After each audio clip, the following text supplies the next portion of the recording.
when they get in. Yeah. Appreciate the opportunity to talk a little bit today about grant, Terry. Traditionally, I think when mission moments are done, we tend to look for the underdog who has, multiple challenges, a lot of mountains to climb. And I myself am a cheerleader of the underdog and certainly appreciate those. Today's going to be a little bit different because today I wanted to kind of point out Grant's situation in an effort to show you that the program itself simply works, right? So Grant, it's a requirement of all who are involved in the youth, young adult WIOA program that they do have a barrier. So I don't want to make it sound like it doesn't have any barriers. But there's a variety of things, and some of them are very matter of fact. So for example, are you a parent to move, right? That's a yes, no question that's very easy to answer. Some of them are a little more subjective. It can even come down to lack of parental support. I have raised 3 teenagers. At some point, they've all said that I probably didn't get the support they wanted. But nonetheless, Grant did come to the program early 2020, I think is when he first sought out assistance, and he was referred to us through the institution in which he was studying, so the Medical Institute of Kentucky. You have to forgive my eyes. I'm going to have to refer to my phone because I'm not able to see that quite well. But it was November of 2020 that he was actually enrolled into the program as a phlebotomy technician, is what he was studying. He did receive that certification, maintained a very high GPA, was in the 90th percentile. And upon completion of that program, he did receive a job with Southern New Hampshire Medical Center, and he made almost $20 an hour when he started that job. He started that in early February of 2022. As far as we know, things are, of course, he remains in follow-up. It's part of our case management. And as far as we know, things are going well with him. And he is an example of if an individual is motivated to work, if they qualify for the program, if a youth, young adult talent development specialist is, completing their responsibilities, that the program, in fact, will create a successful person at the end.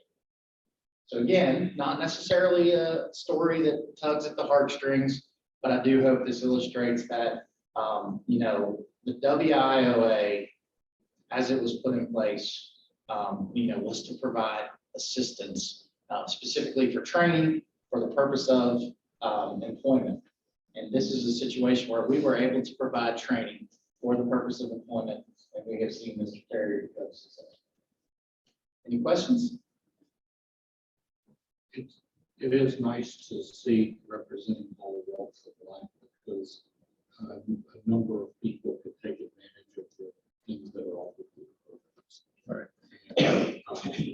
Not maybe Paul, you say they're not those that took it heartstrings, but they can better themselves and move to a higher level, contribute more, and be happier. Absolutely, absolutely. And I don't want to misrepresent. We are very proud of this individual, right? It's still a challenge, right? And I don't want to make light of his efforts and what he has accomplished, but I did just want to highlight that this isn't necessarily there are multiple mountains to climb. This is somebody who was put into the pipeline. We moved them through the pipeline and they are successful. Absolutely. It's great. Okay. We have several action requests coming across this morning, so we'll start moving through the committee reports, the status reports, and looks like I'm first up with program and youth committee. In our last meeting, the majority of our time was spent giving an update to the committee on progress on the RFP process that we're in right now. Where we stand is just an update to this board is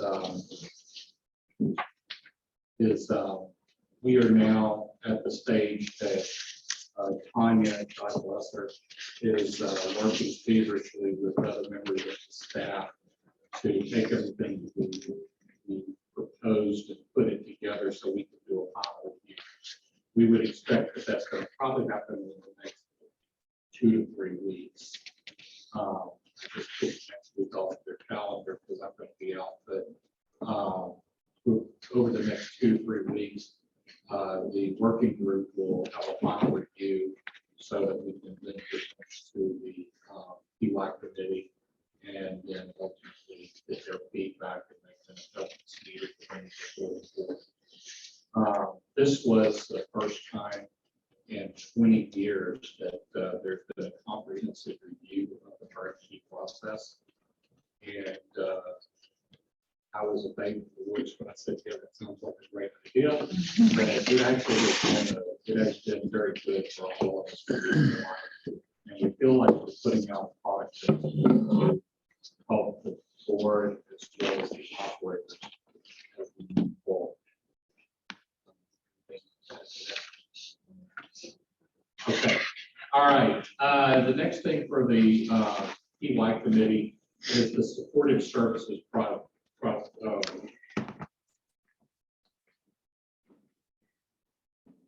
So in your packet, fourth page in, something like that, you'll see the definition for supportive service. What we're looking for is for a modification that will allow us to provide supportive services.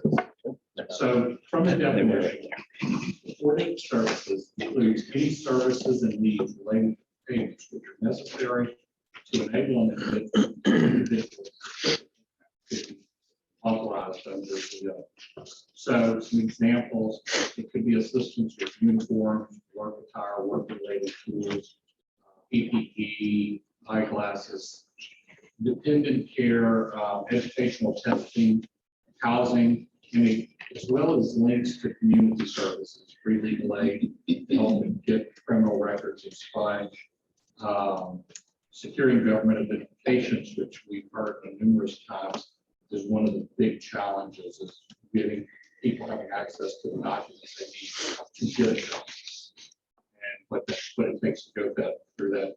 Also, as the referrals to agencies offering other assistance and transportation, which is an ongoing issue through our community.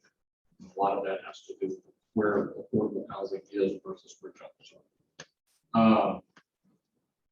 In here, there is an example. And so if someone is going into the program and they are going to need other assistance outside of just here's your WIO program, but to be able to be successful with this, you're going to need these 3 things. The case manager will be able to start and initiate some of these things. And what we're suggesting is that we have the ability to let them pull some of that money in for these supportive services. This is making sense to you. And I think we've talked about this in a couple of different committees, and we've gotten a good reception on it. So I'd like to just open it up for questions because I've got a couple of experts in the room, and let you guys ask questions about where we are on this and how we're going to put this together. And Tara has some input on how this is going to work with us from a budgetary standpoint. You want to do that first? Yeah, I can do that first. So there are a couple of ways that we can handle this. Just so you know, even though this is new for adults and dislocated workers, we have been doing this for our young adults for many, many years. And so the team has experience being able to implement these supportive services because of that past experience. This is really an expansion. So I did just want to say, if this really takes off, like everything that's new-ish or, scaling up, it's a little bit hard to anticipate how many clients will need to take us up on these additional services. And, the cost to which that might, come into play. Sometimes getting, say that they need to get a driver's license and they need to get some other kind of government identification. Sometimes those fees are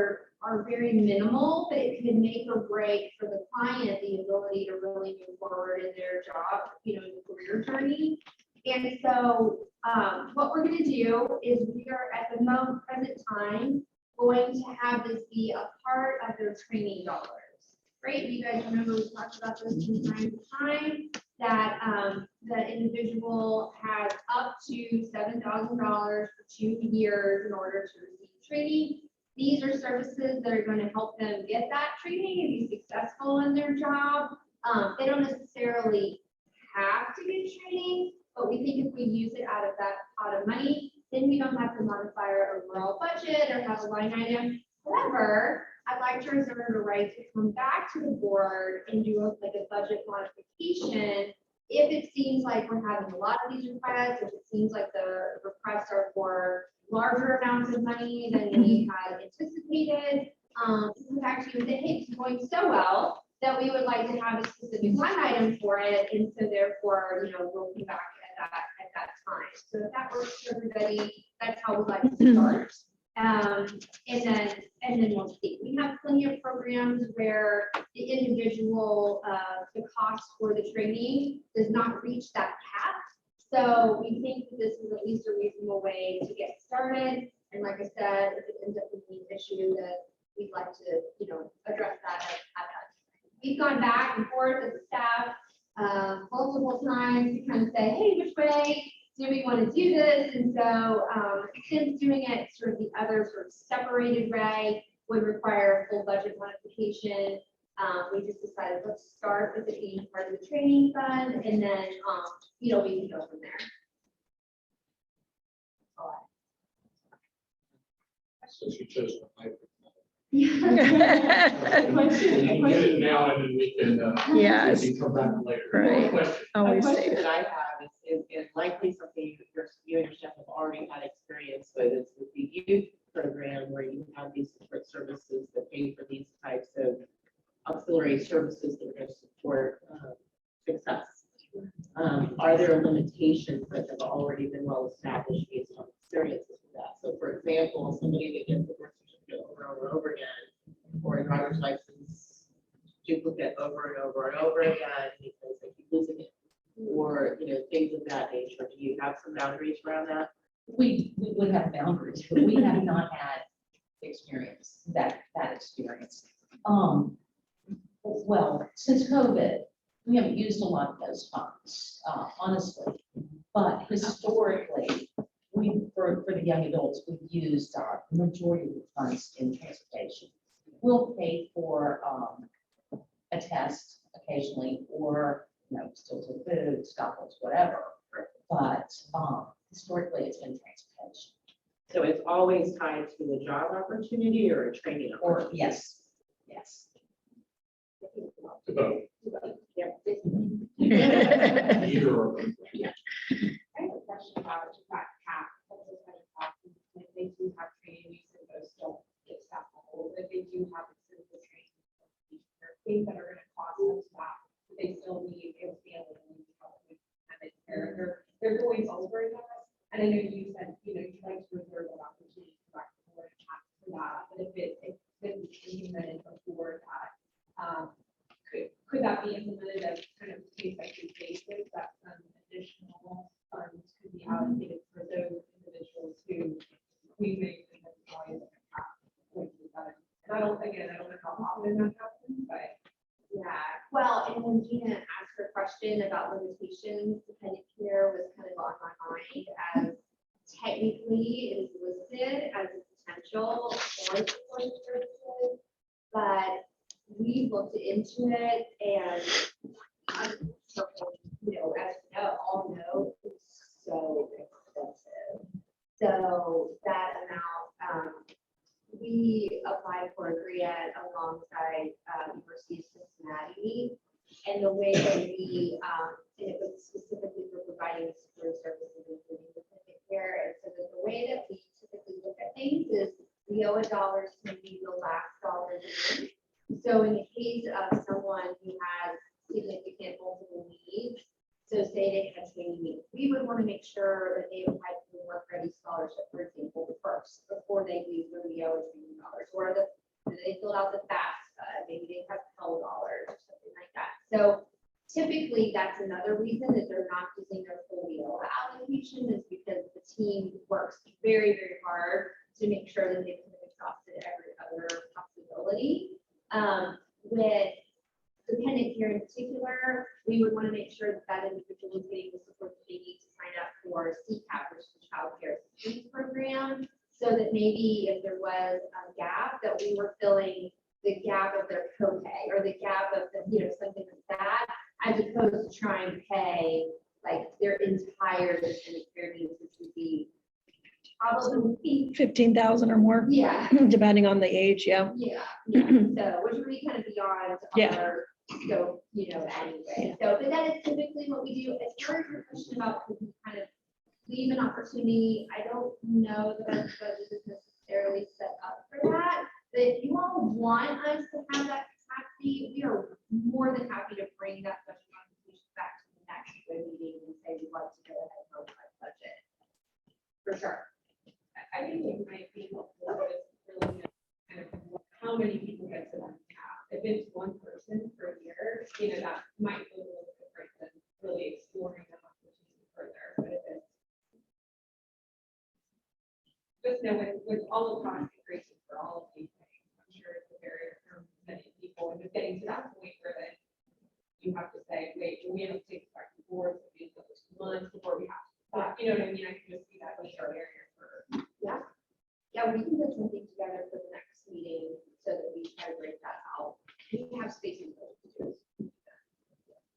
Keeping that in mind, what kind of a budget would we want to start off with? Like per person. Per person and overall for the fiscal year, are we looking at 5,000, 10,000? Start with 5,000, make me more comfortable right now because we don't have our October allocations in, so we don't know exactly what our funding is going to be. So if it's okay, we'd like to start Mhm, with maybe 5,000 and go 5,000 for this located worker. mhm. And then reserve those dollars for the case by case situation, and where we can use the training dollars for transportation and supplies for the program. Mhm. Yeah. Sounds good. I worry about skill creep a little bit in this area because there's such a great need for childcare. And there's so few resources in the resources world for childcare that potentially it could take the organization off focus from workforce and then we're just looking at childcare. Yeah, I do have a thought about that. Tony mentioned transportation, and one of the things we should probably have added to that description is typically we provide transportation like until the person's first paycheck. For example. Or, it's still a particular designated time that's not too far into, but once that they've got some money coming in. Right. I would think that if we got into the world of childcare, which Up for on that. those of you that don't know, I spent 3 years working for United Way, being an early childhood advocate, so I'm aware. I'm dedicated. I mean, it's like, I don't want Yeah. to say that's not a great Right. cause. It absolutely is, But but it's a mission focused Right. and it needs It's to mission That's what you're describing. Yeah, I think to be able to say, look, this is something that we can do until Yeah. a specific benchmark where, because what we're aiming to do through VO anyway is getting people into, gainful employment where they are able to be self-sufficient anyway. So, if we were able to say, look, this is a support services really that's just going to get that person. Yeah. Like established. Yeah, because I would say it is mission focused just until the point of the job is secured. Yeah, just like when we have people that go at Learning Grove that go off of CCAP, we try to find other dollars, but the second that they re-engage in a job and eligible, it's kind of like for us, last dollar in and how we use our United Way dollars. So I mean, I do think it's mission focused. If it's a strong enough workforce support, but not a long-term program incentive or program enhancement. I think it should be. So I think your point's well taken because that could just get eaten up or the focus could shift pretty quickly. So what I'm hearing. Yeah. Word is say not to exceed Yeah, dollars and time a frame. time limitation based on their. Yeah. And that's very normal for, yeah, programs.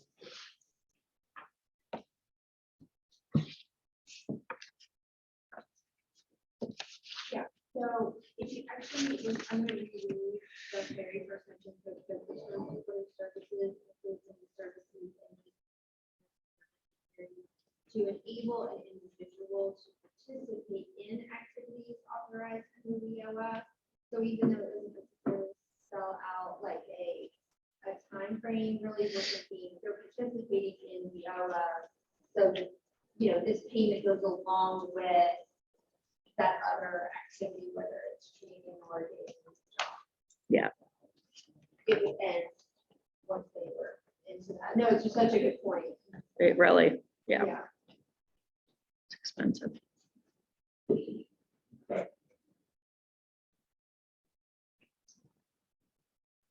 Other questions? Actions?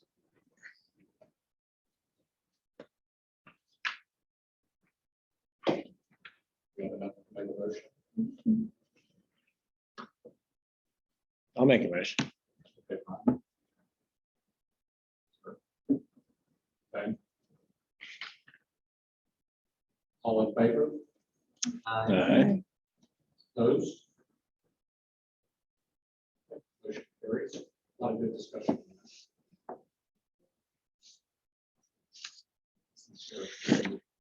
Every once in a while, no, just a minute or two.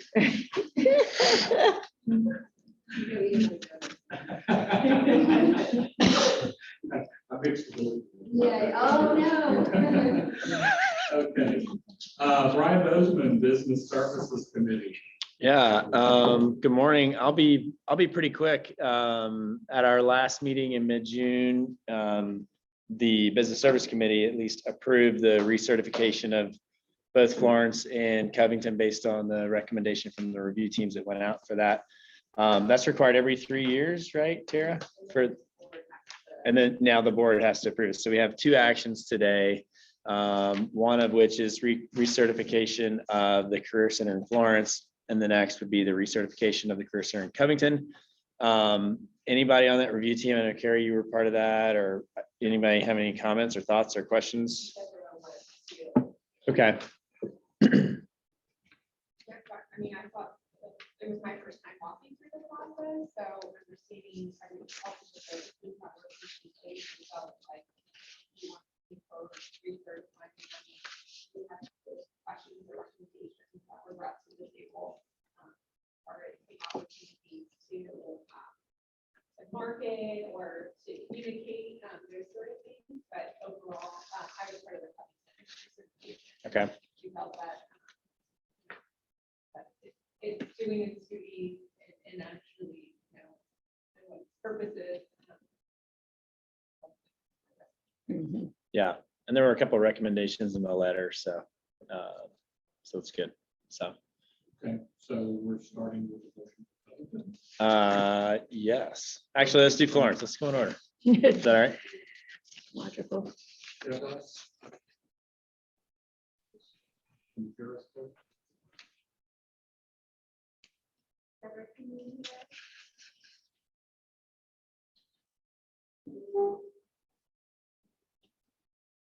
Deborah, can you hear us? Did you have any comments? Oh, I'm sorry. It's really hard to hear. It sounds like an echo coming through. My apologies.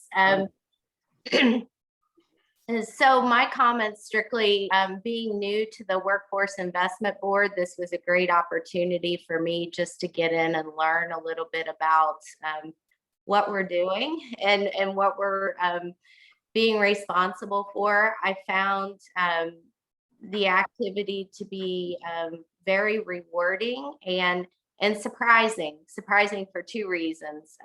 First and foremost, all of the support systems that we do provide, I think are definitely there. And it surprised me as a large employer that we weren't taking advantage of a lot of those services.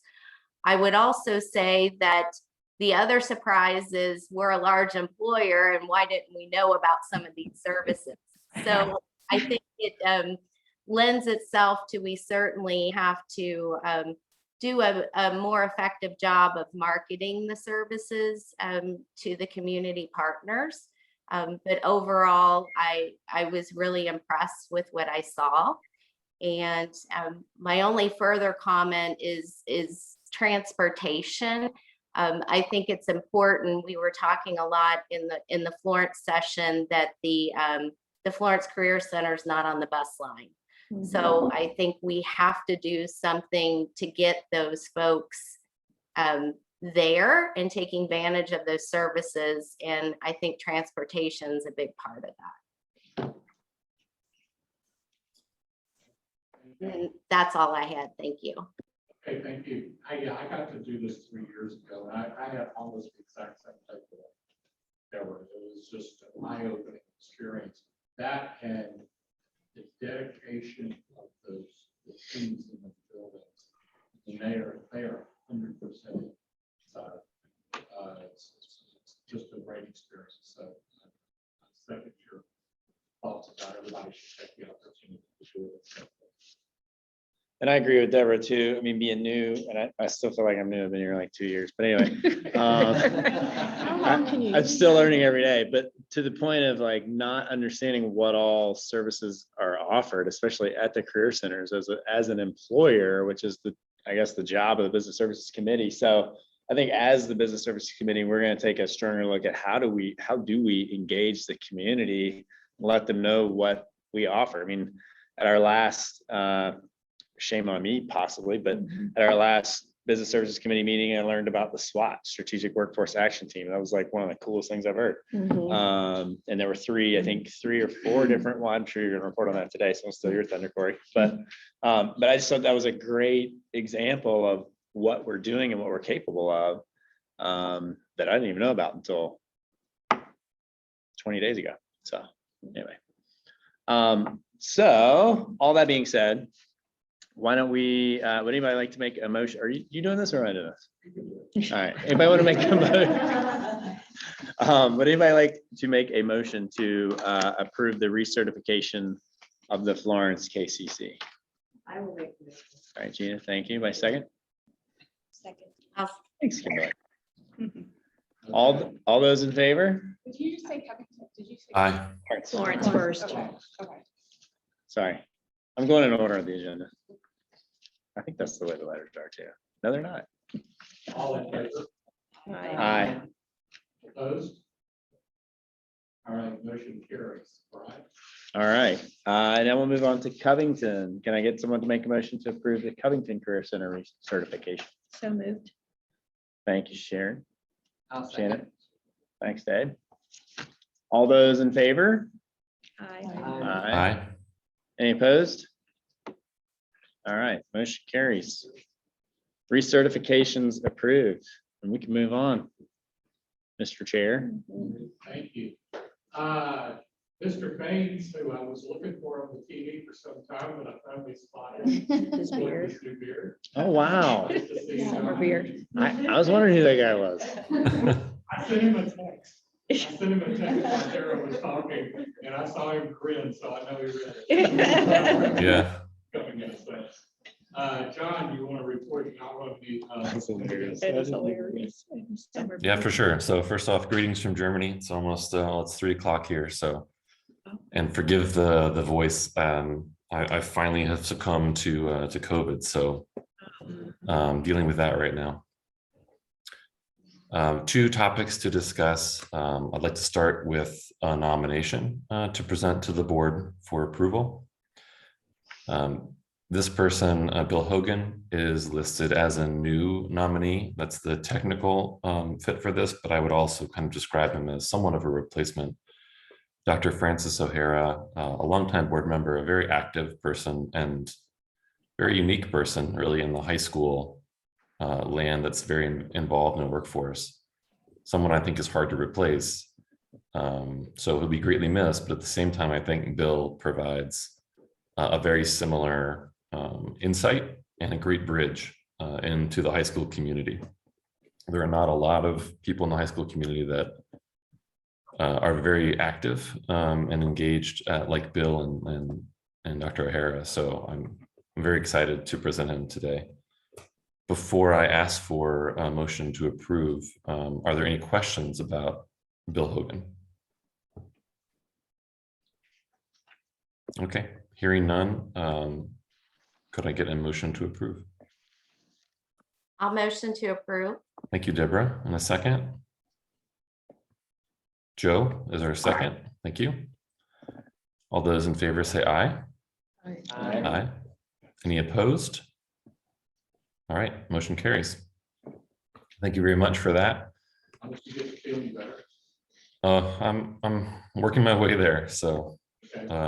Finish it. Sorry. yeah, got my wife first, but luckily our kids are not impacted. So they're staying with their aunt this week. Nice. John, how many days have you had it now? I tested positive on Saturday or maybe Sunday. Yeah, Good luck, John. I've been struggling for 10 days now. really. It's just, I'm back to work, but I just can't get rid of the coughing. So Yeah, the coughing is That's not the great. I tough can hear my part. wife above me in her bedroom trying to nap. And breathing's hard, but you know, I'm just taking it easy. Mhm. So the other item to update you on is compliance. We are currently out of compliance with our business membership. We are required to have 51% business membership. And we decided to take kind of a corrective action, and that's sort of why we're out of compliance. So we've moved Tank into the community partner group, which is where we feel it best fits into that. So as such, we are technically out of compliance. The group had a really good discussion about looking at where are we the weakest in terms of membership representation. So we've kind of settled on a little bit in terms of Campbell County representation and some gender diversity foci. So we have about 6 candidates identified, no action to report as of yet, but I just wanted to let you know that if you have others that you have thought about that would be interested in joining this work from the business community, like Deborah had mentioned, her experience of learning about kind of what's on the other side and how do you help make a difference on that. Part of that is just being curious and being willing to show up. So if you think of anyone, please reach out to me or others on the committee or through Tara. Be happy to talk to them and just give them some insight in terms of what's involved and what commitment looks like and what making an impact would look like. And that's it from MBO.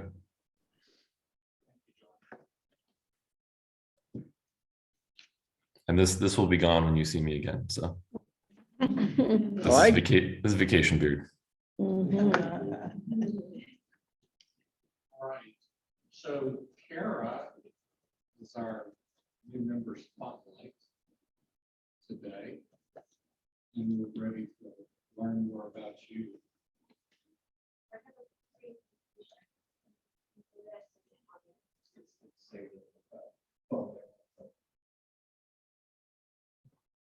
We have a really tough time hearing the folks that are away from the microphone. Yeah, this one's not working. So the soft speakers need to be closer to the microphone. Wireless. I think so. Yeah, Brian, you project too loudly to be that close to the microphone. You should go sit somewhere else. Sorry, John. Trying to yell at people across the room. Stand at the podium. Yeah, that's actually good. Can you guys hear me better? Or hear us Yeah, better? we get a thumbs up. Thumbs up, okay.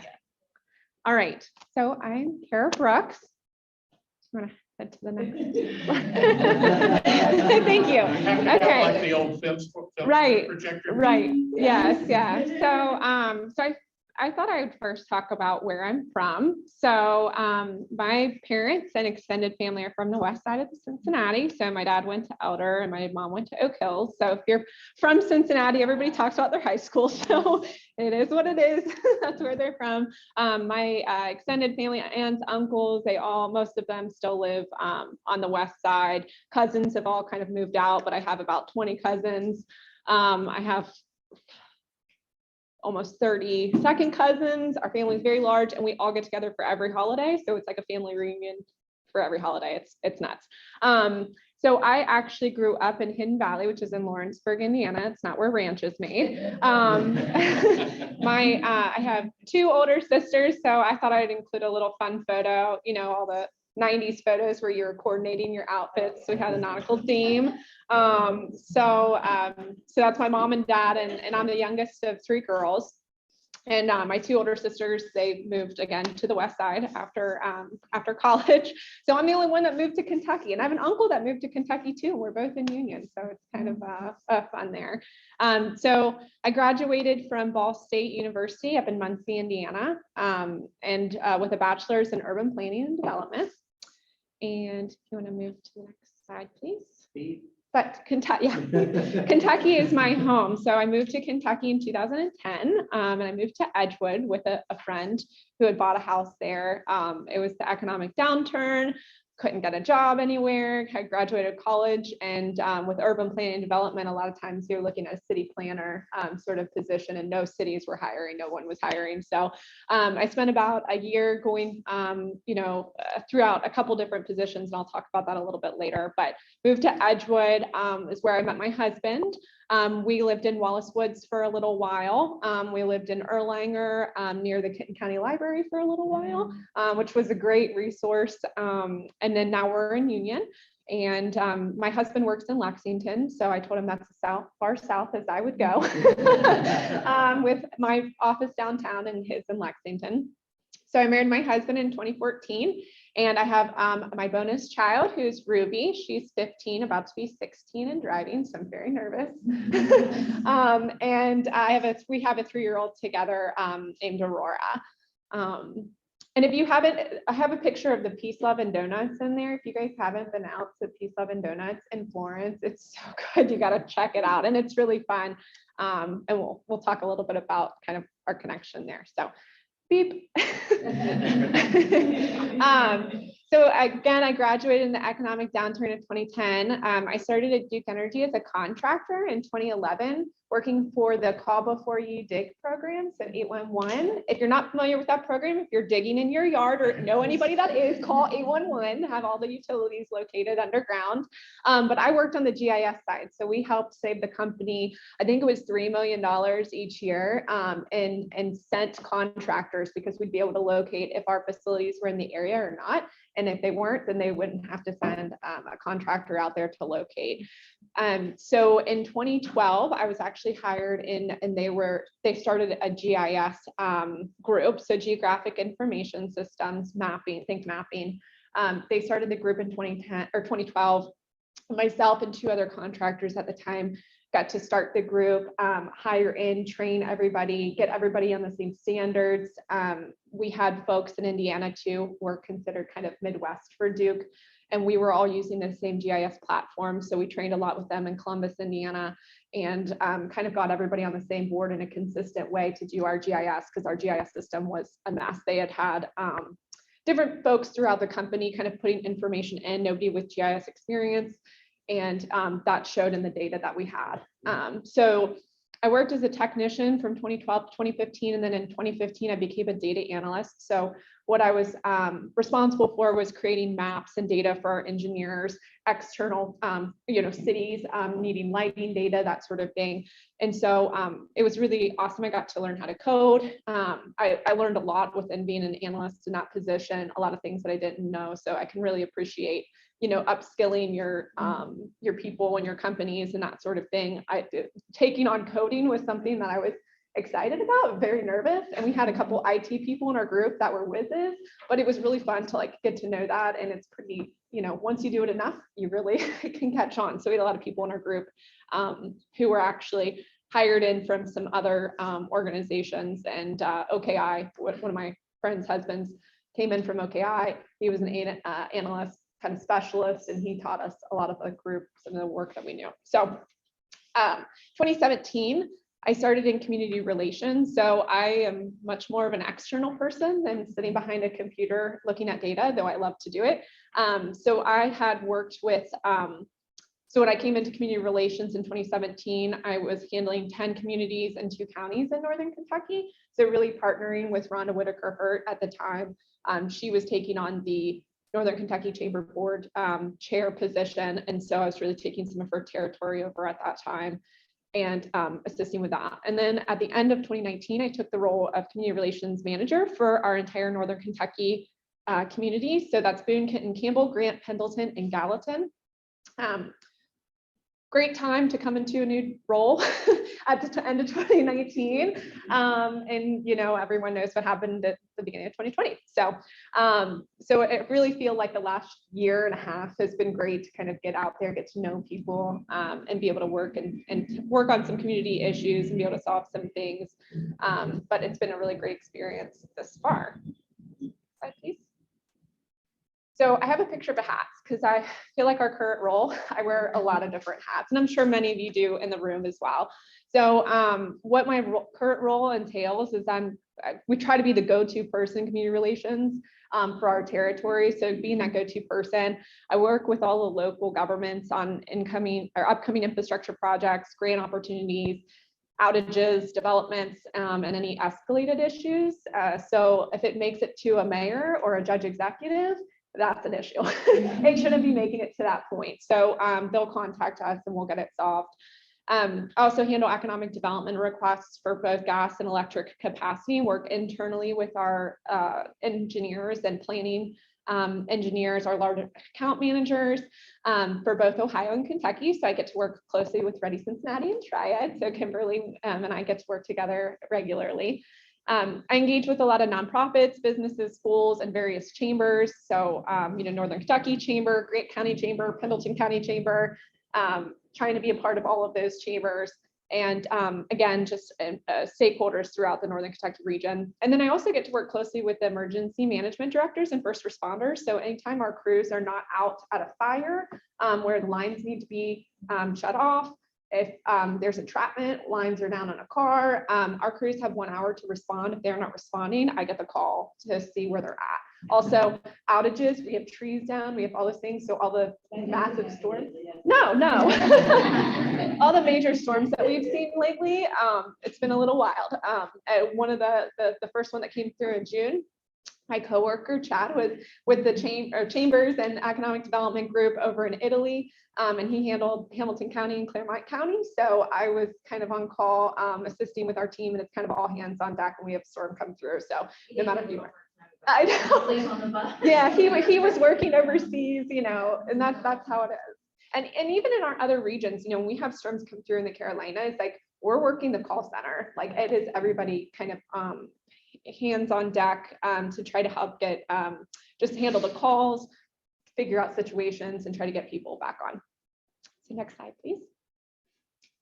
Okay, so random facts. So I was talking to Tara about some of the people who have presented before me, and I'm like, this is really hard to follow. Some of the individuals have had a really cool history in their life. And so I'm trying to think of things I can share with the group that you might not know about me. So I'm very goal oriented. I actually, I trained for the Full Flying Pig, wasn't a runner, but decided I was going to run a marathon. And I ran with the Bob Ronkers group and got to mile 20 and severely hurt like my sciatic nerve, and was in the middle of a run and had to get picked up. So was running with the friends. We got to mile 20. So I didn't get to do the full marathon, but I did the half. I've also done a Tough Mudder Spartan race, Savannah Century, so cycled 100 miles, and a bodybuilding competition. So I would say that was like my 20s. I did a lot of these things. And in my 30s, I'm just feeling all the effects of all this stuff. I also 6 degrees of separation. So I like to talk about Nick Geppert. So he is a freestyle Olympian. He's a silver and bronze medalist. And I got to watch him ski as a kid. I worked at Perfect North Slopes, living in Hidden Valley. It was right down the street. So I worked the chairlifts. And so I watched him. I'd always loved to work what I called the trick lift, which is where all of the skiers are doing the freestyling. And it was just fun to watch them and scary too, but to see them throw different tricks. So I didn't personally know Nick well, but I knew him and got to watch him as a kid. I mean, he was probably 10 at the time, and he was one of those kids that was there every night skiing, every day skiing. So it was pretty cool. There was a group of them that all went together to do that. So traveling is necessary for me. 2020 has been really hard. We haven't really done a trip. So coming up on one next week, we're going to go down to Savannah where my mother and father live. But I've been to every state except for Alaska and Hawaii, and I've been to 8 countries. My favorite city so far is Barcelona, Spain. So if you haven't been there and you want to go, ask me. I read all about it all the time and love Gaudi as a planner. So, and I also lived in London, England when I was in college, and I studied abroad. And then I put, please don't stop the music. I love music. I love going to concerts. I love going to shows. Me and my husband have been to over 30 concerts. I've been to 20 concerts without him, but I would say 50 concerts is how many I could count. We've probably even been to more. And I also went on a week-long rock and roll cruise right before COVID hit. So it was like 2 weeks before they stopped all the ships and like the cruises. And I was like, I could have been on that ship and stuck in the ocean. But luckily we were not. And at the time, people were, when you were entering onto the cruise, they were saying, have you had a cold, or do you have cold-like symptoms, and have you been to China? That was their COVID thing, their COVID questions at the time. So, so pretty interesting, but love music, and we love to see, especially local music. Next slide, please. That's all. So I know Alicia isn't here, so I don't know if I have to nominate, Tara, do I have to nominate somebody that's here at the meeting? No, Or we don't okay. have to be here. Okay, well, I nominate Alicia. Let me not change this. So It's easier if you don't nominate somebody. right. Kind of voluntold. Yeah, because then you don't get the stink eye. Yeah. So I will nominate her next. So Great. thank you so much. All right. It's always fun to get to know more about someone. So who's your favorite band? Ooh, that's hard. Living or dead? On the rock and roll cruise, I don't know if you guys are gonna know about some of the band. Okay, so Hailstorm, Beartooth, Bad Flower. I don't, you guys might not know. They're not like not mainstream. Royal Tusk is one that I actually they were a Canadian band, and they were on the cruise that I'd never heard of them before. They were really great. And actually, when you're on the cruise, you get to meet all the bands. Like all the bands are just hanging out with everybody else, so you get to interact with them, and they were really cool. So, but yeah, it was. But Led Zeppelin is like my all-time favorite band. So I just, you can't see them in concert anymore. Greta Van Fleet. Yeah, and then they're Greta, kind of yeah, like yeah. This end of the table Zeppelin-ish. was totally lost. Yeah, when you said Led Zeppelin, we're like, oh, we know that. That brought me back to life too. I asked the question. She Yep, started, and I what? said, oh my God, I could never ask that question again. I'm too damn old. Okay. We've So seen- lesson learned. Yeah, we've seen a lot of bands, like we saw the Foo Fighters last summer when they came to town, and Taylor Hawkins passed away. We saw Chris Cornell like a month before he passed away. So like me and my husband were like, should we stop seeing bands? Something's happening, but it has been cool to be able to see that before they passed. So yeah. All right, thank you. Okay. Let's see, where are we? DEI. Okay, so unfortunately Katrina was unable to make it today, but I'll just very quickly let you all know that the DEI committee, I think I talked about this in almost every committee meeting over the last month, but the DEI committee, just as a reminder, has been thinking about, implementing the part of our strategic plan where we look at diversity, equity, and inclusion and develop a work plan around it. And so with the Northern Kentucky Chamber of Commerce really working so hard and having a wonderful group around DEI, a committee that's thinking like sort of externally for the community. We have agreed, I feel like I say this every time, but just as a reminder, we have agreed to really partner with them, and we have externally focused initiatives. And so our DEI committee is really about sort of the internal workings of the WIB, its staff, its contract, the work itself. And so with that in mind, our DEI committee has been working away at thinking about board membership and intentional recruitment around diversity. And so we went through a little exercise about what does diversity mean to us.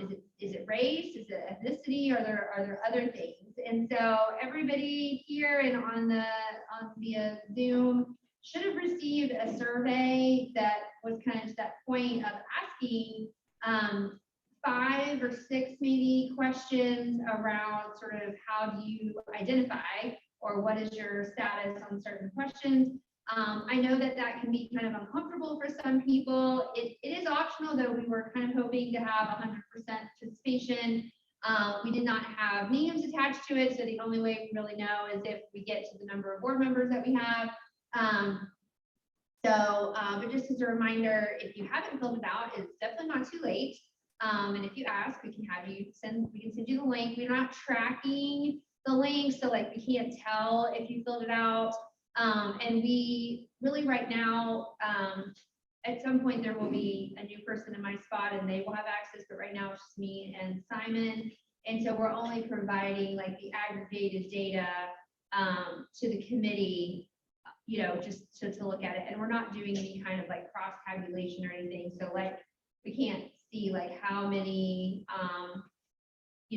veterans we have of a certain status, something like that. So those 6 categories, I'm probably gonna leave one out, but race, ethnicity, disability, veteran status, and there were some other things where what we started with, because really keeping in mind who are we serving, right? So as we think about individuals who are veterans and individuals who are receiving public benefits, are a large, not the entire, but a large portion of who we are serving. And so how do we sort of think about who's on the board and what perspectives do our board members have in order to be thoughtful about what kinds of programs and so forth that we put in place. I will say we've always thought about like employer mix and geography, I'm still working to try to attract 2 new board members, one from Carroll and one from Gallatin County. So, that's always been ongoing, but this is just really doubling down on that effort. It's been really challenging to add a new standing committee to our mix. Going from 4 to 5 might not seem like a lot, but that's a whole nother group of staff and to get together and everything. So we've had a little bit of trouble. We had a meeting, we were having it right before the executive committee meeting. And that meant Katrina was in back-to-back meetings for like 5 hours because she had another standing meeting that day that was not affiliated with the WIB. So we've moved it. And then, so basically we're gonna have the DEI committee be like off cycle where normally we have like this month in July, we just have the WIB meeting. And then like in June, we have all the committee meetings. We're gonna have DEI be off cycle and be in the same month as the WIB. And so hopefully that will help us like take some of the burden off both WIB members that are participating as well as honestly just staff too, because it's just a lot. And so that cadence will begin on July 26th. We do have 5 members on the DEI committee, and of course they're going to work really, really closely with MBO as we think about, using the information that comes from the survey, thinking about what's next, and then of course filtering that information for the MBO so that then they can move forward and think about that recruitment and so forth. So more to come, but that's where we are. Yes, Shannon. So Tara, is the longing that the group would be absorbed, so it's built into the culture, either to the executive committee or to the Really, it's really up to the board. At the moment, it's it kind of has been kind of birthed out of MBO, Right. so that it could be Isolated, a yeah, standing focused. committee and really like rise to the level of importance of being a standing committee. That's very, very new. And so it really, I think, will remain to be seen as the board moves forward of like, how does that make sense? Do you like having it be its own thing because of the critical nature? Do you like having it intermixed with everything because of its critical nature? There's two ways to look at it. And so it's really just gonna, I think, depend on just factors like sustainability and getting our members able to contribute and commit to the meetings and so forth. So I think that remains to be seen. Good question though. Yeah, I think there's a movement towards isolating it to do intentional work and then embedding it to show that it's, just like you said, and even a movement, even in a movement with nonprofits for fundraising, to not have a separate fundraising committee of the board, to actually say it's the board's responsibility, the governance of the board to do it. So we're seeing in nonprofit less committees with a bigger scope. Yeah. Which I think is good, and I just wanted to nod and say it is a lot more to add an additional committee. A lot to staff and a lot to manage, so. Yeah. Thank you for doing that. Appreciate that. I was afraid we were gonna have to make a motion to add a fifth week every month. Yeah. I had Dave teed up to do that if necessary. Yeah. So that's all I have unless anybody else has any other questions. This is such important work. It's slower than we would like, but I think it's worth it. I just wanted to highlight as the MBO chair and the connection to the DEI committee, which I'm also a member of. A lot of our focus currently has been about board representation, and that our board really matches what our community looks like, and in terms of these different lenses of diversity. So much of our focus has been about using the survey data and sort of assessing where we stand, where do we have the most opportunity to be more aligned on that side. But that's not the only thing that the group is really focused on. And I think there's a lot more to do. So I do actually favor this still being its own community until we have established what are the true objectives of that. And the only true objective we've thus created has been having a diverse board, one that aligns to our community. So I will add. So again, I would encourage people to just complete the survey. And we can, it's really difficult to make assumptions about some of these things. So it just helps us understand where do we have blind spots, frankly. And it's very easy for us in our MBO work to see where do we not have good presence in certain counties or certain of the key sectors that we have identified, or from the state. It's a little bit less obvious for us. So having this information just helps us shine a light on it and work more intentionally, because I think we just tend to gravitate to what we know. So it's very helpful when you have that information. And maybe a question that shouldn't be asked. We know a rough percentage of that has responded. I believe we're at 23 of 32. Yes, it's 2/3. Yeah. Okay. Or did you say when your internal action plan, what's your goal for an internal action plan would be developed? No, I didn't say. I don't know. It's probably going to be up to the next director to take on, which should be good. Yeah, for sure. This director's tired.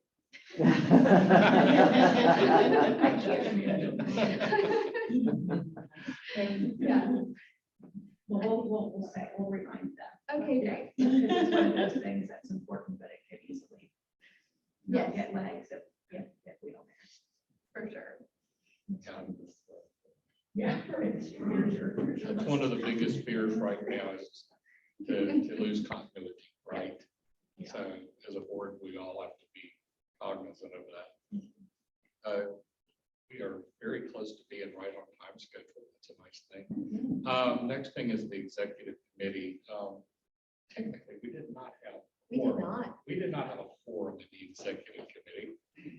So we took no actions, but we just had conversation. Should we talk about any of that, or is that need to wait? We can talk about, do you want to talk about the boards? Yeah. Yeah. So we've done the last few years, I guess, least since I've been around, we've done the workforce awards every year. Workforce Innovation Yes, Awards. Workforce Innovation Awards. Yeah, and so we've done them off-site with a luncheon. Last year, well, maybe the last 2 years, we've done them via a Zoom meeting. And so there was a lot of discussion in that meeting as to which way we should go. And we started kind of coalescing around the thought of, what if we did it as a breakfast meeting? Because so many people can get into a breakfast meeting and then streamline it to the point that we have a great representation and but get it to something that we could do, but people could leave and go work and not have to stop in the middle of their day or lose 2 or 3 hours in their day, things like that. And I think it's just right now, just some discussion from this group, you know, as to how you feel. We don't want to minimize the importance of the award and the status of the awards, but probably would even pare that down as to how many basic awards that we're doing, so that we can really highlight and have some people that we want to recognize, but do it in a fashion that's going to be easier and let us get in and let us get back to getting together as a group, honestly. Pre-COVID, how many people usually attended the luncheon, and then how many awards are there now? So normally there were, was that 60, 80, depending on what it was, we had 5 awards, sometimes 6 or 7 movies, depending on if the ones that related to community involvement and workforce development staff members, we were like terrific candidates for praise. The other set of awards that were directly related to services, for non-reimbursed services, so we have youth service, we have adult complicated worker, and then a non which was a lot of the OERs clients. And so the thought is to go away from providing the ones to VOA, selecting those because it's hard to find those. We really celebrating our partners and our workforce development staff, and those are really trenches, really making a difference and making everything look, finding those great clients that make those awesome mission moments. Because without our staff, our partners, and our employers, those mission moments aren't going to happen. The other thing that we had talked about is there are so much swirling around in the world of workforce right now. And so how do we pair our event and really leverage grow? How do we leverage the chamber and, of course, Triad, like all of the grow partners and their efforts. And so making it really truly feel like it's region wide, as opposed to, not like it could be, it certainly wasn't bad when it was just the WIB and Career Center, but how do we really scale this up to be, this is Northern Kentucky's workforce celebration, and how do we also take the opportunity to help people understand all the things that truly are going on. I hear all the time, oh, I don't really feel like anything's going on with workforce. I'm like, I think it's more that we're just so busy trying to do workforce development that we don't always have the time that we should take to communicate about it. And so how do we use this opportunity to do that? So that's the general idea. Is this usually the same day as our September board meeting? It's always separate, sorry. Yeah, I know, it's a great question. It has generally taken the place of the September meeting. My recommendation to you all would be that we actually do it a little bit differently this time. go ahead and have a September meeting if we, at least if we need it, if there's needed action. It sounds like we might need to make a budget modification. So just to, even if it's a shortened meeting, go ahead and have it at the beginning of September. And then join with our partners to really celebrate separately in the morning at the end of September. And it would be the 29th, Joe? Yeah, Thursday in the morning. So the other thing that we had discussed is with an event comes costs, of course, and we are not necessarily in the business of just trying to, make money, so to speak, but we certainly do need to cover cost of the awards themselves, venue, a light, even if it's not breakfast, like some kind of continental something, so people have something to eat and coffee and so forth. We, of course, are committed to limiting those costs as much as possible. But the other thing is, we have many staff members that if there is a cost, would not be able to attend. And so what we would like to do is to have a cost for those who can afford to pay, or their employer can afford to pay, maybe like $20, nothing like exorbitant, we're not going for a gala here, but in order to offset so that Career Center staff and other frontline staff can come for free and enjoy and be celebrated. So that's something that I am looking for, approval or disapproval. I don't know if we need to necessarily vote, though. If you want to, that'd be great. But, just looking for you guys to say like, hate that idea, or love that idea, or whatever. I love the idea of incorporating more partners and having the awards that doing a focus on, what are these partners doing, what's whether it's a video or just something really collaborative to show the different partners working together.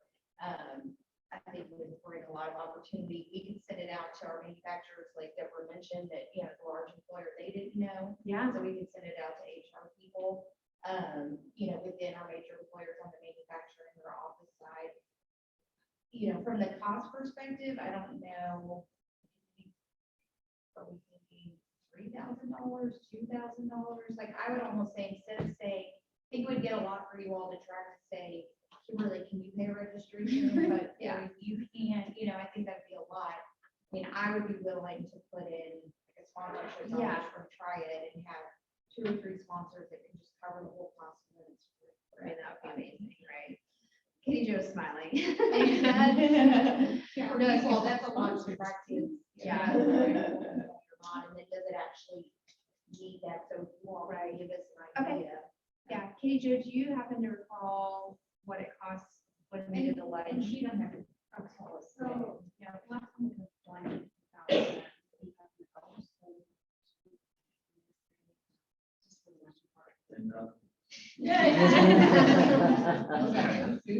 How about we just send the bill over to you? We normally average about 45. Reading all the awards and all that stuff. I'm happy to volunteer to be like that sponsorship committee. That would be amazing, To help yes. raise money. I don't, I'm a family, I'm really off base here. And other people are like, no way we'll put in, but I know, I right now, if they try, we'll put in money. So I sponsor it. Awesome. And just as a reminder, the Erlanger branch, we can Yes. probably make that work for free. That, On my list there. that is on the list. Yeah. That is on the list. And it's a great location. It's centrally Yeah. located, so, Yeah, yeah. your comment about bringing next manufacturers and those, I think that goes along with what Tara said about just convening everybody, just saying, hey, what's our priorities? We know what's going on, there's something that's going on right now. Let's pull out those top 5 priorities and really make sure that everyone's on the same page with those top 5. Yeah. Awesome. Okay. Well, thank you, Kimberly. We really appreciate that. Okay. So if any board members want to sponsor. Perfect. All right. Let's see, we are at Career Center Operating Report. Corey. Good morning. If I may just say something really quickly to follow up on the DEI conversation. I think it's really critical that we look for potential racial disparities in our workforce outcomes. So I'm sure the DEI committee was going to go in that direction anyway. But that's going to be a tough mountain to climb, because that means we have to collect information on the front end to really know all of that information in terms of who's going through our program. So if there's any area that I would suggest that would be the most important, it would be to make sure that we're not seeing any racial disparities in our workforce outcomes. So, okay, so now I'll fly through what I'm supposed to talk about. Some really quick partner news and updates. Some of you know that we had an open house at KCC Carrollton in mid-June, June 16th.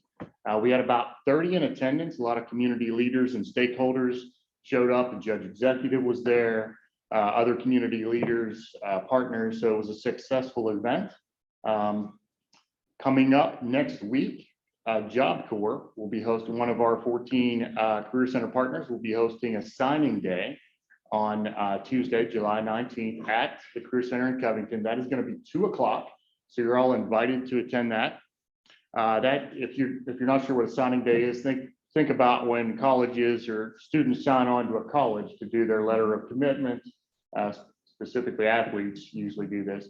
It's going to be very similar. We're going to celebrate the folks who have decided to enroll in Job Corps, but it's also an opportunity for people who want to know more about Job Corps and what they do, and they or someone they know might be interested. It's an opportunity to come and learn more about that program and how to enroll. So we're looking forward to that. I just wanted to point out too, I think in your handout, it says the 20th. That actually changed as of yesterday. So it was the 20th. So now it's the 19th. So if there's any disparity there, it's the 19th. Also, EC Learn, good news, moved into our Career Center in Florence last month. So we're really excited to have EC Learn be an on-site partner at Florence.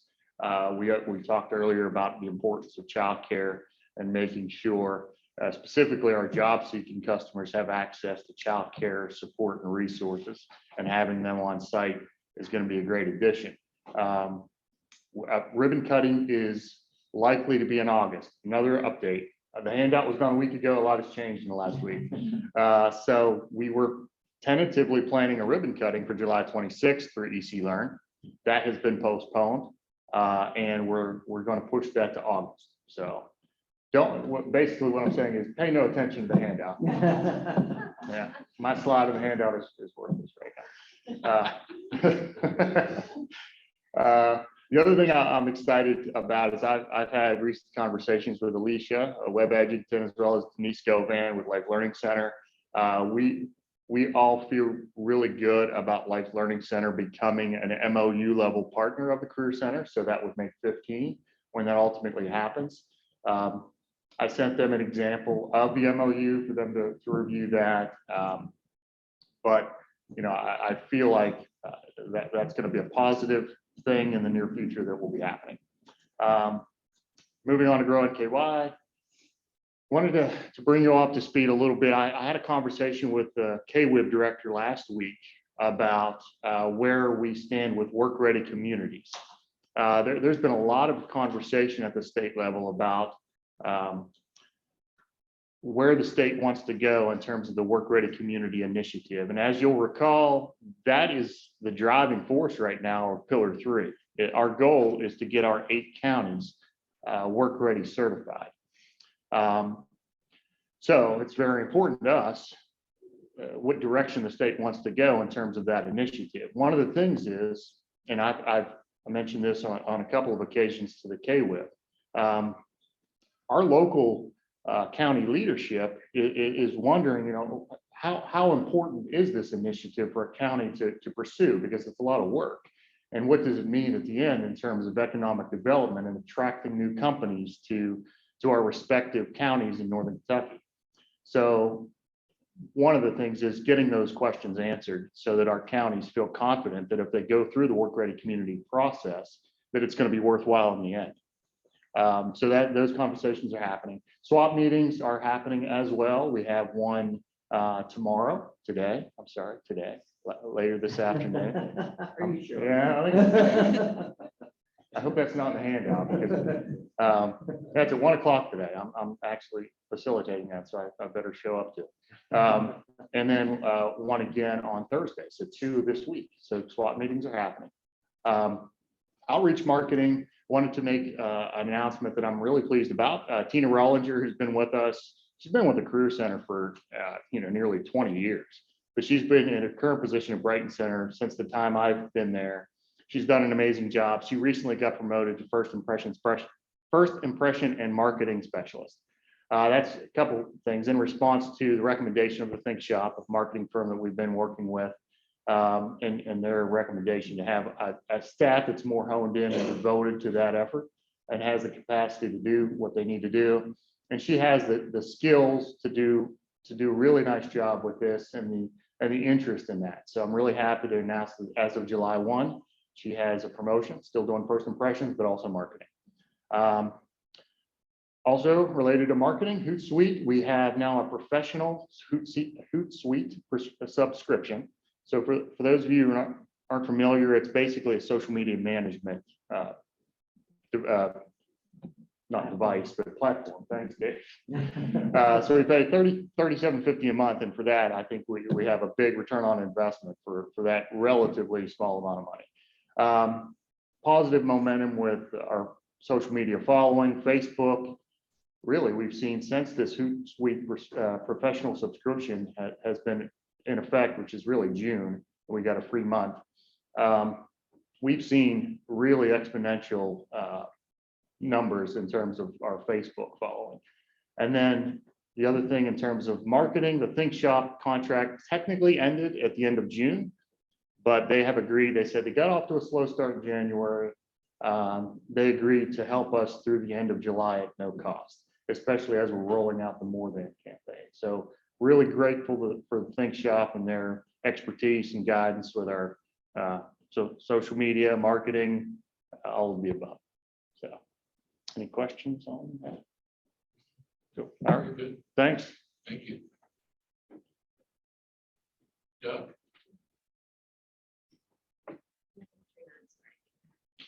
So in the same way that we took the mission moment a little bit different direction, I'm going to take this update a little bit different direction as well.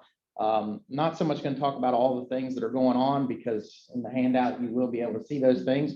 I will tease you a little bit. For example, we had an event in Pendleton County and Kentucky Teleworks came, 35 participants showed up for that. All of them were eligible for hire. So it was an exciting opportunity. So you'll see that and other things if you look to the handout.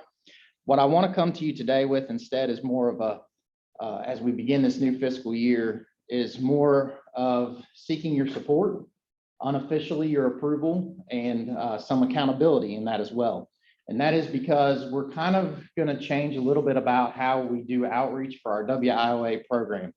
I mentioned at the last meeting that occurred here with the full WIB that, we're coming to a situation where we really need to not so much expect individuals to come into the Career Center, but we need to go where the population is.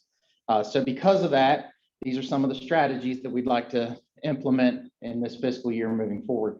So we want to look at substance abuse population. The Brighton Recovery Center, we are in the process of finalizing the details, but it looks like we're going to commit about 12 hours per month to be present with the Brighton Recovery Center. We're also working closely with Lift Up, which is another one of our programs through a St. Elizabeth grant and a SAMHSA grant, rather. I'm sorry. And and we're continuing to work with Lift Up to kind of see who is eligible from that program that could potentially benefit from WIOA and look at some of those sober living facilities. We're also looking at those connected to the justice system. So currently in Pendleton County, for example, once a month we go there for child support court. So we're dedicating about 4 hours a month right now for that. The slide says Campbell County Detention Center. We'd love to work with Campbell County Detention Center, but that actually should say Kenton County Detention Center. We're spending several hours a month at the Kenton County Detention Center. And to kind of pair with that, we've also, we sent one of our staff to the Fair Chance Academy. So, in looking at the big picture of trying to develop potential WIOA clients and get them enrolled and get them trained and get them into the workforce at the same time, Our business service team is learning how to communicate with the workforce and how to communicate with employers about looking at this untapped labor pool of those who are in recovery and perhaps have a criminal record on, criminal activity on their record. Rural communities. We want to increase our efforts to rural communities. We know there's a couple things that are consistent across those rural communities. Extension offices. There's a lot of activity that happens with UK extension offices. So we've reached out to some of those. We will reach out to all of them at some point. Farmers market, another big thing that happens in Pendleton County.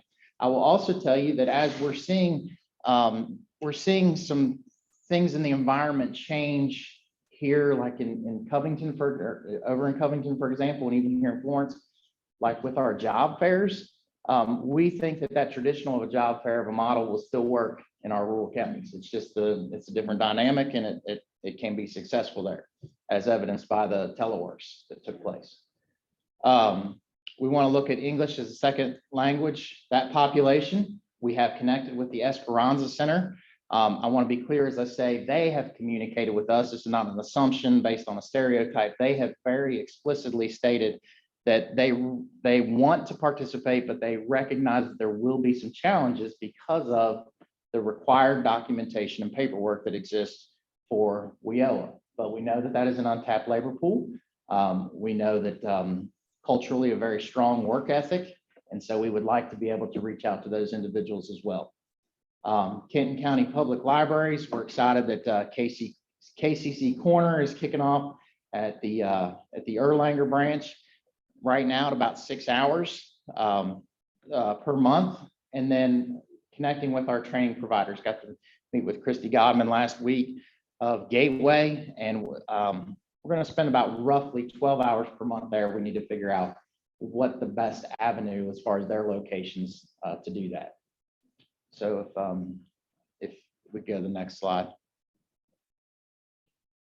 All right, same thing with youth and young adult talent development services, kind of changing the outreach. We know that in every school across the state of Kentucky, there's a family resource youth service center. We want to connect with those individuals because we know that they're there. Number two, we also know that they're dealing with the individuals who have challenges. Now, keep in mind, this is an in-school population. There's only a small percentage that we can use for in-school youth population, but at some point these will become out-of-school youth, and those family resource directors, they will know the students that face challenges, and if we can make a good connection with them, become a source of referral for them, we think that will help with our enrollments. Also, a survey of graduates. This is kind of reaching out to our secondary education people. Around September, every year there's a survey that's done on the graduates, right? So did they go to school, some kind of education? Did they go to work? Did they go to the military? Are they a homemaker? One of those categories is considered unsuccessful, right? They graduate high school. At this point, they're not doing anything, probably living at home, but we believe that while they're labeled unsuccessful, they can be successful. So we want that population. That is our out-of-school youth that we're trying to reach. So already had conversations with Tara, and we're going to try to execute this hopefully early this fall, and to be able to reach that population. Concerning business services, on the next slide, we're looking at the Bureau of Labor Statistics, just kind of pulling together a whole lot of data. Now, the problem is this is aggregated data. It's not going to give us like the details, but it will help us to understand potential. So for example, in our effort to reach out to as many businesses as we can and really hit that market penetration rate that we're aiming for, it may say in the Bureau of Labor Statistics, we might have say we've reached out to 50 healthcare employers in Boone County, and the numbers are arbitrary, just pull them out. But we may say that, and we may think, well, we can't seem to find anymore, right? So the Bureau of Labor Statistics at least gives us an identity to say, hey, look, there's only 50 in Boone County that are labeled as healthcare institutions. So just kind of have that, it gives us an idea for capacity and potential, right? So using those. Secretary of State business data, there's a subscription cost to that. We did not put that into our budget, so we're kind of trying to find partners and seeing really how the rules around that subscription to see if we might be able to tap into that as a possibility. Of course, we'll continue to work with the chamber, continue to work with Carroll County Training Consortium, and already participated in the Grant County Industrial Group. So any of these types of collaborations that we can be involved in, we think will help us make the right connections for our employer services. CVG, just want to tell you a quick situation in CVG. Talked to Brad, who is our business services manager at CVG Airport. And I said, well, Brad, what are the employers that exist at CVG? He said, that's a question we've been trying to answer for a long time. And so I had this conversation and we had this strategy, and Brad was going to invest a lot of time in mapping out, because there was just no set list. Brad was going to, invest a whole lot of time and just going door to door to figure out who exists at CVG, kind of mapping that out for us. In the meantime, in conversations with Gina and Andy have provided us the tenant list. So saved us a lot of time and effort in getting that. And so our outreach will be to that. Now, I do want to note that all of the things that we've mentioned as far as the time and hours that will be invested in these different partners, there will be an evaluation period in the next couple months, because what we will need to look at is, are we getting enrollments? Are we getting enrollments at these locations that we're investing in? So if that's any questions? Well, not a question, but maybe hold on the Bureau of Labor Statistics. We just purchased a new database that is supposed to be ahead of BLS in terms of the data. I don't know all the ins and outs, because I'm not sure, but I do know that we can pull establishments by industry sector. Okay, thank you for that. And I want to say too that David has always been helpful in doing that. These are the same BLS data. We have access to Dun & Bradstreet data, but that's self-reported by the businesses. It's voluntary info. I anecdotally know of several local companies that their Dun & Bradstreet's records do not reflect what they actually do. So I use that for leads at times. Sure, and that's what I was going to say. I appreciate you bringing that up, because if I have the Dun & Bradstreet's, I'm not necessarily interested in their score. I'm just interested in their name, right, and their contact. That's what I need. So appreciate that. Okay. Thank you, Judge. And if Mr. Chairman, if I could have just one more minute to talk about an unrelated issue. 10:02. I'm sorry. We're not, I haven't given my report. Okay, sorry. Yep. Thank you. So, for the last time. Thank you. I'll be brief. I just wanted to let you guys know that we are in the process of finding a new associate director for workforce development and WIB director. We have preliminary interviews starting this week, and then we'll have second interviews by the end of the month. We know that whoever would be selected for this role will have to give notice probably to their own employer, so there will be a little bit of an overlap, but by the end of August, we anticipate having this person, over here at the ad. Been working really closely with our team. We have an amazing team, both on the Brighton Center side and of course the in-house side, making sure that everybody, is taking on a little bit more, and we have owners basically for all of the various projects. So if anybody has any concerns about any of that, please let us know. On the team selection committee, there will be members from the judge executives, VO governance board, as well as from this board. So the representatives from this board are Michelle Sterick and Dean McKay. So thanks to them for stepping up and being a part of that group. We appreciate it. So there'll be equal representation from both sides. And then technically this person will report to the executive director. So I'll be there too. So anyway, as far as, just where this board stands, I would like to be so bold as to say, I think that I'm leaving you in a really strong position. We have been innovating in ways that were not really even considered 3 years ago. I think we have a better standing in the community. Having been asked to be the interim home of Grow was a huge compliment to all of you. This board is full of so many amazing people, and you all bring such an expertise. I'm so grateful for your support of me and for this team, and just really encourage you to stay engaged, because I think that your engagement is what makes this group so strong. So thank you to all of you, and I'm going to stop there. We had a good response to the position. Yeah, we've had quite a few individuals. Some of, there's definitely a few that I'm like, I don't think you understood what this is. But we've definitely had some great candidates apply as well. Okay. Any new business that we need to talk about at this time? I'll just let you know that in your, we sent an update yesterday, and in that email, there was a development update. There is a KPI from the financial side and the program side. You'll have a full year end at the September board meeting, which is another reason to have a full board meeting, as well as having like the separate awards event. So that'll give Liberty time to close out the year, and that'll give David time to get all the residual data put together. So that's when you'll get your full year. It's been too recent. We are not quite done closing the year out yet. So that's all. If I may, this is Bill. I apologize, I'm not there live, but I'm getting prepared for a first knee surgery, total knee replacement, July 21st. And then once I recover from that, I'm going for the second one.